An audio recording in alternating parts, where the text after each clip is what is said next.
Good to have you with us on another edition of Reflections in Running here at easyodds.com. Plenty of horses to look at.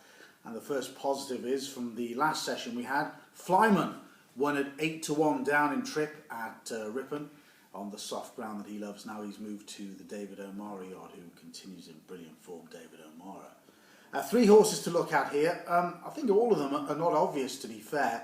The first of which is the old boy Bertie Whittle, who ran over 7 furlongs, as is his trip at Thirsk on Saturday.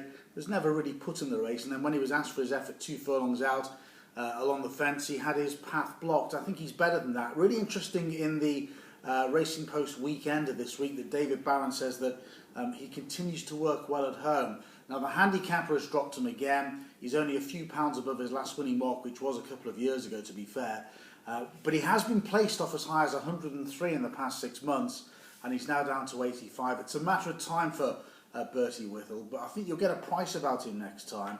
He does prefer good ground or slightly softer in a fast run race, but he will win a race this year. He's getting to a really dangerous mark, Bertie Whittle. The other one is a horse that we've mentioned on here before, Pressburg, who ran really well at Sandown 2 outings back when he was second and just collared in the final stages there. He was brought out a week later on the final day of Glorious Goodwood on Saturday, the final race of that festival, and he finished a really disappointing 14th of 15, but I think that race may have come too soon because he had quite a hard race at Sandown. Again, he's another horse who's very, very well handicapped, and he's a horse that will win when his turn comes along. Ground doesn't matter to him, fast ground, soft ground, and Pressburg is a winner waiting to happen. And the other one, well, we're going to have a look at the Stewards Cup very quickly.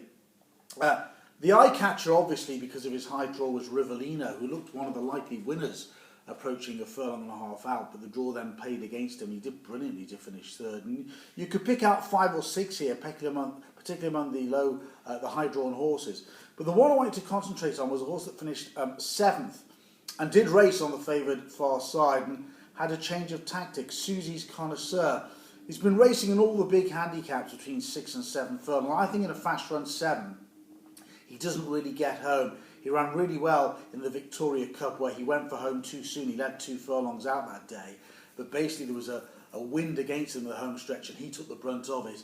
But now he's run really well in the Stewards Cup. I've got a feeling Susie's Connoisseur might be really interesting for the Ayr Gold Cup in September at the West of Scotland track. That's if his trainer aims him at that. The other big plus for Susie's Connoisseur possibly going there is that he loves giving the ground. He's got a tremendous record on good to soft, soft and heavy ground. So put him in your diary. I think he will win a nice handicap before the season's out if he's kept to 6 furlongs and if he's held up as well. So the 3 to look out for: Bertie Whittle, 7 furlongs, back down to a good handicap mark. Pressburg, forgetting about his run at Goodwood, came too quickly for him last time out. And hopefully we may have an Ayr Gold or Silver Cup winner in Susie's Connoisseur.